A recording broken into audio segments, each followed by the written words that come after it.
kamid yahay waxa kale walaalayaal ka socdo masaayibka ka dhacaya kamid ah baraha bulshada tashjiic macaasi in macaasidii la buunbuuninayo oo la dhiiri gelinayo oo dadka ugu liita ee ugu dulisan ee ugu xishoodka xun leh ee waxay doonaanba ku hadla ayaa ugu leegta badan haysta kuwaas la daawadaa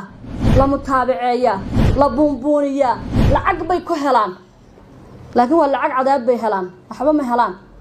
ma helaan waxa weeyaan bikulli basaada qof wuxuu doonaba iskaga hadlaya